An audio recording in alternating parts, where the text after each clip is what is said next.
The excitement over COP26 has gripped our political leaders and it's obviously gripped the media. But is it really going to be this great turning point that our Prime Minister promises us? Or is it, as Greta says, blah, blah, blah? Well, if success at COP26 is measured by the way in which the PR goes, it will be a triumph for the Prime Minister. It will place the UK as global leaders, and we will be told that we have turned the corner. But, is this really the case? Is this what's going to happen? Or is this going to be hot air? Is this the real deal or just another one of those COPs, which by December will be in the history books along with Paris, Durban, Copenhagen, Kyoto, etc.? Well, to think about this, you have to start with getting the question right. So what exactly are all these world leaders trying to do at Glasgow? All, I'm sure, well-meaning and well-intended. You might think that what they're trying to do is address the greenhouse effect, and in particular the carbon concentration in the atmosphere. You might think that they would therefore sign up to targets which could measurably impact on that carbon concentration in the atmosphere and its increases. But that's not it.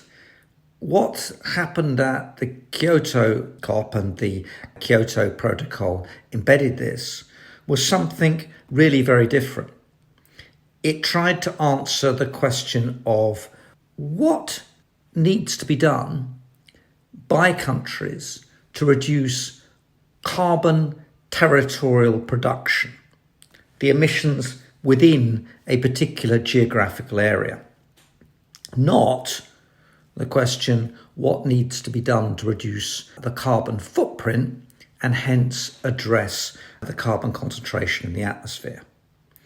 And again, you might think this is just, nitpicking, pedantry and academic exploration. But in reality, it's a really big deal.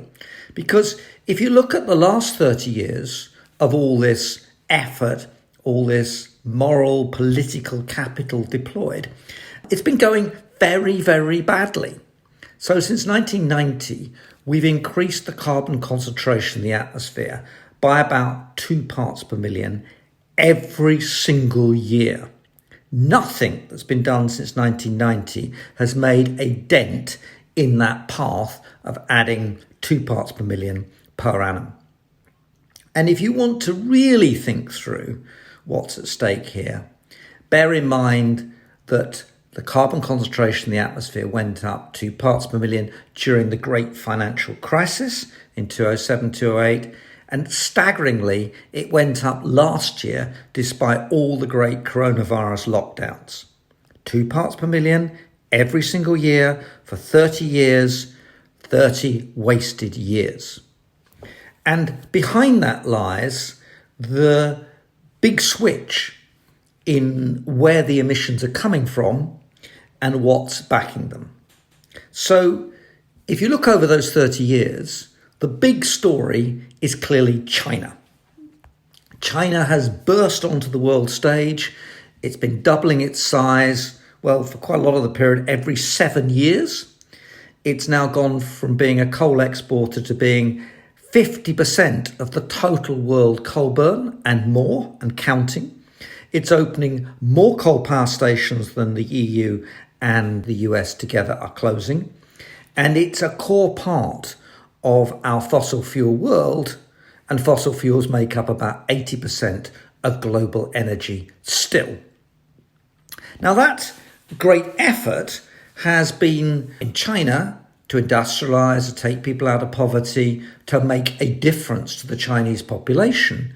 But it's been built like all the great transitions in the 20th century, Germany, Korea, Japan, and so on. It's been based upon export-orientated, energy-intensive goods. A lot of that stuff in China And quite a bit of that, 30% almost of total global emissions, is stuff for us. And of course, we pride ourselves on being this fantastically successful country, the UK, that's driven down carbon territorial production. But, we've been deindustrialising like Europe, and we and the Europeans and the US are primary markets for those export-orientated goods from China. Fertilizers, aluminium, steel, cement, petrochemicals, and so on.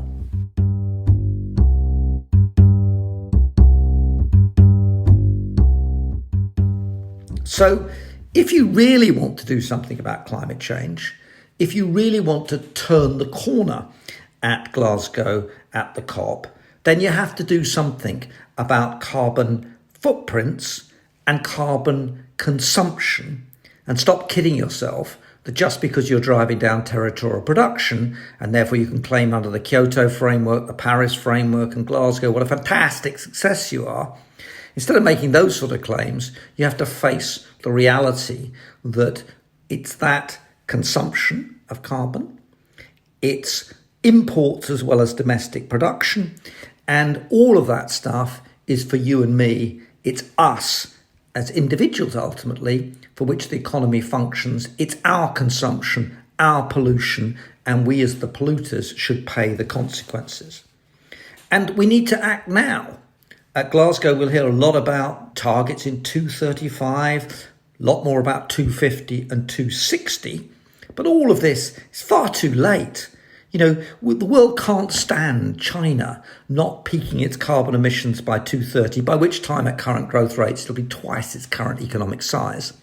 And we can't wait 40 years for China and Saudi Arabia and others to get to carbon neutrality, whatever that means. These are convenient dates in the future, long beyond the time when our current political leaders will be out of office. Many of them be dead by 2050, and almost all of them, if not all of them, by 2060. It's all too late. What we need to do is get on with the job now, not promise to get on with the job in the future, though that's valuable in its own right.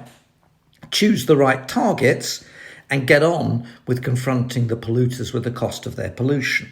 And that really needs two things, which would really be turning the corner. It requires a carbon price, implicitly or explicitly, to be paid on all the carbon we consume. And that means not just domestically, but internationally. It should apply domestically to agriculture, transport, heating, and energy on the same basis. Doesn't matter which and where carbon emissions are reduced. And it should apply to imports on the same basis as domestic production. It's no good closing down the UK agricultural beef sector and importing the stuff from cleared rainforests in Brazil. That won't do. We have to address these issues. So we need to get serious, recognise it's consumption that's the problem, and that we are, as consumers, the ultimate polluters. We have to recognise that our consumption is unsustainable, and therefore we have to get on a sustainable consumption and growth path, and that means paying the price of carbon. And of course, if we do this, we will genuinely no longer be causing climate change. Under our current net zero target, we will still be causing climate change as long as we're importing stuff that's got embedded carbon pollution. So we have to get on to that carbon polluter pays territory. Painful. Politicians don't want you to know that, but it's part and parcel of what needs to be done. And then we can form a coalition of the willing, of those countries who genuinely, unilaterally, no longer want to cause climate change, which is our moral duty, by the way, and we should do it. That's crucial.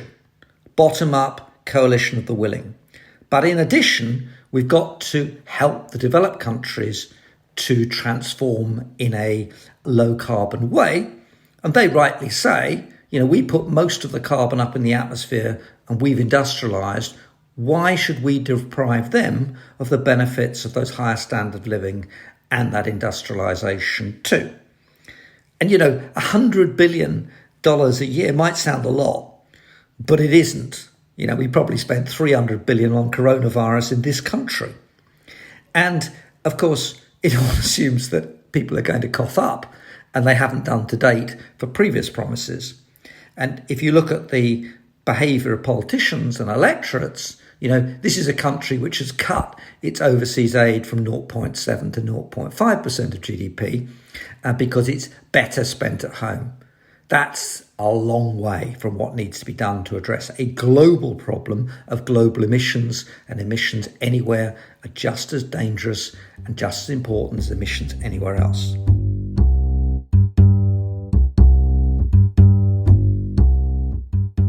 So if we look at what will happen and ask ourselves, will it be the big deal? Will it turn the corner? Personally, I doubt it. I wish I was wrong. I really do want this to turn the corner, but I'm not convinced it's going to.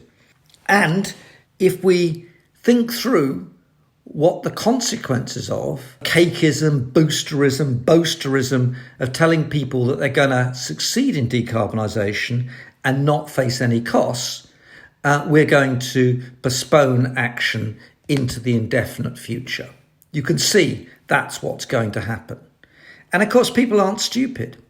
Next time you get your electricity and gas bill in April, with the next big increase following the one you've had so far, ask yourself, is this really caused by the fact that we haven't got out of fossil fuel fast enough and we're buying too much gas? Or is it because we just didn't think through what was involved in dealing with intermittent wind and what backup we would require as part of our net zero transition? Tell the truth. Tell people it's probably going to be expensive, but it's right and proper we should do so. Perhaps the Prime Minister should take a leaf out of his hero's book, Churchill, when confronted with the need to radically transform the UK economy in the 1930s in the run-up to the Second World War. He didn't say, it's great a war's coming because it's a fantastic investment opportunity to build Spitfires, develop new technologies and so on. He told them the truth, which is that it's going to cost. But in the Churchill case, it's worth doing, it's worth defeating fascism, etc. And the similar line today would be to tell people the truth about the costs of decarbonisation, but tell them it's worth doing because 3 degrees is not a world we want to live in, and we have a moral obligation to do our bit, unilaterally at least, towards not causing any more climate change. The risk in cakeism, boosterism, boasterism is that it genuinely is blah, blah, blah, and Greta's right.